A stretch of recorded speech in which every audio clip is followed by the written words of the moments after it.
o que é e como fazer o balanceamento de um virabrequim. Bom, primeira coisa que a gente precisa entender, tá? Que neste caso aqui, né, como dá para ver, é um motor monocilíndrico, ou seja, tem só um pistão. Então, quando a gente fala em balanceamento de um motor desses, não quer dizer que eu vou balancear e esse motor não vai vibrar. Não. Por quê? Porque eu tenho massas trabalhando em sentidos diferentes. Vou te explicar. Quando o meu pistão está subindo e descendo, tá? Eu tenho, né, um esforço. Quando o pistão vai para cima, ele para, e quando ele desce, ele para. Então, toda vez que ele para, acelera, né, para e desacelera e faz este movimento, eu tenho uma vibração neste sentido, correto? Beleza. Alguma coisa a gente consegue, né, contrabalancear, né, com o contrapeso do virabrequim. Como a gente pode ver, ele é mais pesado na parte traseira. Então, enquanto o pistão está subindo, né, esse contrabalanço está descendo e vice-versa. Mas tem um sentido aqui que eu não consigo controlar, que é quando esse peso vem para a esquerda e quando ele vem para a direita. Então, o que acontece é que a gente tem forças trabalhando em sentidos diferentes, né? Eu tenho o pistão trabalhando assim e eu tenho essa massa girando. Então, o que eu consigo fazer aqui? Tá? Zerar essas forças? Nunca. O que eu consigo fazer é minimizar o problema. Então, o que eu faço? Eu jogo, por exemplo, 50% para todos os lados. Então, vamos lá. Quando o pistão está subindo, né, eu tenho 100% do peso do pistão subindo, então eu coloco 50% do peso aqui. Ou seja, eu vou ter meu peso 50% para cima. Quando o pistão está descendo, eu vou ter, então, o contrário, né? Eu vou ter o pistão descendo e esse contrabalanço subindo. Só que se eu tentar fazer com que essas forças se anulem, por exemplo, o pistão subindo e essa massa descendo, em 100%, beleza, eu conseguiria zerar este esforço. Tá, mas como é que fica, então, quando esse contrabalanço vem para os lados? Eu teria um esforço muito grande. Então, o que eu consigo fazer? Deixar 50% para todos os lados, né? Então, quando o pistão sobe, ele joga 50% do peso para cá. Quando ele desce, eu jogo 50% do peso para cá. Quando esse contrabalanço vem para a esquerda, eu jogo 50% para cá e 50% para lá. Então, minha força G ela começa a trabalhar em todos os sentidos da mesma forma. Se eu mantenho, por exemplo, um sentido de 100% de balanceamento aqui para cima e para baixo, eu vou ter depois 100% jogando para a esquerda. Então, este motor ele fica balanceado nesse sentido, mas completamente desbalanceado nesse sentido. Então, minha força G começa aqui, ó, tá? E o contrário, se eu tento balancear esse cara aqui, né, fazer com que ele fique estabilizado, como às vezes a gente vê aí, né, meu virabrequim, olha aqui, ó, ele não gira, eu largo, ele não gira para nenhum lado, tá, mas e como é que fica o pistão? Né, eu jogo muito peso para cá, ó. Então meu motor, né, ou a minha força G, ela vai começar a atuar nesse sentido. Então o que a gente faz no caso de motores que são monocilíndricos, que não têm eixo balanceiro, é justamente minimizar o problema. Né? E a gente minimiza, né, equalizando esse conjunto todo para 50% para todos os lados. Faz sentido, não faz? Ok. Então, neste caso aqui, tá, eu vou montar um motor, aí o motor mais bruto que eu já montei na minha vida, que vai ser um motor aí com mais de 200 cilindradas, bastante curso, que vai gerar aí bem mais de 50 cavalos.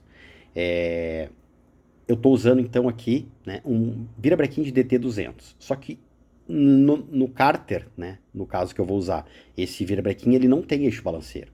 Então, este virabrequim estava perfeito para DT200, né? Ou pelo menos muito próximo do perfeito. Por quê? O que o eixo balanceiro faz? Ele trabalha ao oposto desses 50% que a gente deixa.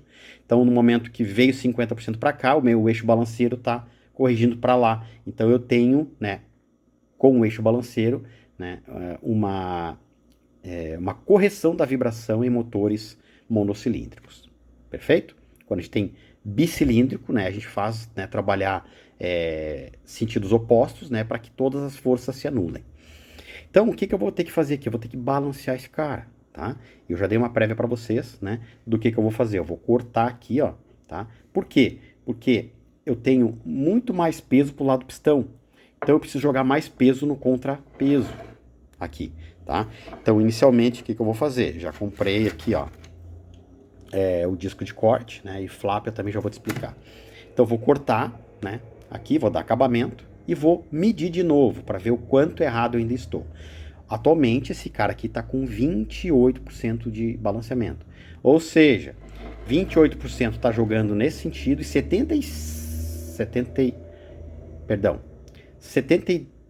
28% nesse sentido e 72% nesse sentido.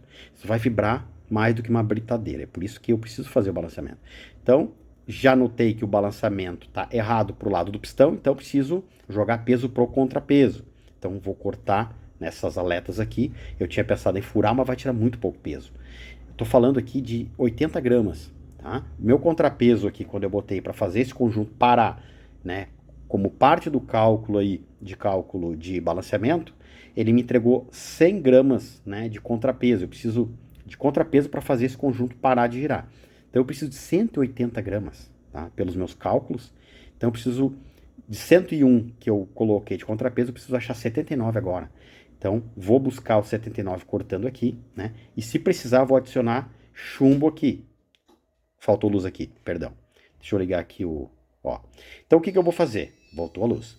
Então o que eu vou fazer agora? Eu vou cortar para ver o quanto eu preciso de adicionar de peso aqui ou não, né? Então a gente precisa fazendo por etapas. E a primeira coisa que eu vou fazer agora é cortar, né? Para ver e remedir, para ver o quanto de peso aí eu preciso colocar aqui ou não. Fechou? Então aí para a gente finalizar o nosso vídeo, 100% balanceado para o pistão que eu vou usar, né? Eu vou usar um pistão de agrale 27.5, mas eu não usei ele para fazer o balanceamento. Eu usei um pistão que eu já tinha feito aqui, que é para um motor aqui de RD 135. Então este aqui é o cara exatamente igual, é a mesma marca de pistão e o trabalho vai ser o mesmo, né? A gente abre aqui esses buracos, então usei esse cara aqui como referência para pesar. Então, feita aqueles cortes, né, que eu tinha dito que eu faria, tá? Ficou em 45% o balanceamento. Então, o que eu fiz para chegar nos 50%, mais estes furos aqui? Tu pode ver que essa linha, ela era reta aqui, ó. Eu dei mais uma desbastada nessas quinas, ó, tá? E tirei minimamente o material da biela. Só quebrei o cantinho ali, tá vendo? Pronto, consegui 50% de balanceamento. Ele tá molhado porque eu já ia montar, né? Eu já ia colocar na carcaça, mas lembrei que eu não tinha finalizado esse vídeo e eu queria mostrar para vocês. Tá aí, ó, 100% finalizado, cravou em 50%. Então é um motor que tem tudo para vibrar o mínimo possível e ter a máxima eficiência possível. E aí eu vejo o pessoal às vezes se preocupando em polir janela de escape, polir transferência, quase morre fazendo serviço, que não vai trazer resultado nenhum, né? E deixa de fazer o que é importante no motor. Por quê? Porque não sabe, né? Por falta de conhecimento, né? E se tu quiser aprender a fazer um balanceamento tão bom quanto esse aqui, tão eficiente, mestre, eu tenho o livro Mestre em 2 Tempos. Tu pode adquirir ele ou no link da minha bio, ou eu vou deixar o link em algum lugar aqui, né? Ou tu pode clicar aí no botão Saiba Mais.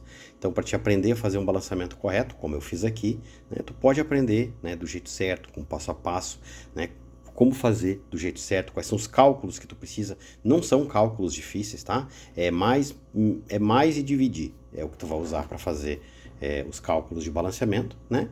E uma balancinha de precisão, nem precisa de ser de precisão, né? Isso aqui nem é de precisão, na verdade. Essa aqui é uma balancinha de cozinha, se eu não me engano, custa uns 50 reais aí, tá? Todo mundo pode adquirir e vai conseguir fazer o seu balanceamento, tá? E aí material e boa vontade, né? Material para cortar aqui, usei, como eu mostrei, um disquinho de corte e uma lixadeira, né? E uma furadeira para fazer os furos aqui, beleza? Não tem segredo nenhum, não tem nenhum tipo de ferramenta especial para fazer isso, né? Se tu tiver boa vontade, tu vai conseguir fazer, tá? E se eu te perguntar aqui, tu acha que ficou parecido com o que é isso aqui? Deixa nos comentários aí. O que tu acha, né? Tu que já conhece um pouquinho mais de 2 Tempos, ficou parecido com qual virabrequim esse cara aqui? Tu matou a charada, mestre, tá? Então se tiver interesse em adquirir o livro Mestre em 2 Tempos, eu vou deixar o link ou na minha bio, lá no perfil, né? Tem o link ali, né? Ou em algum botão ou na descrição desse vídeo.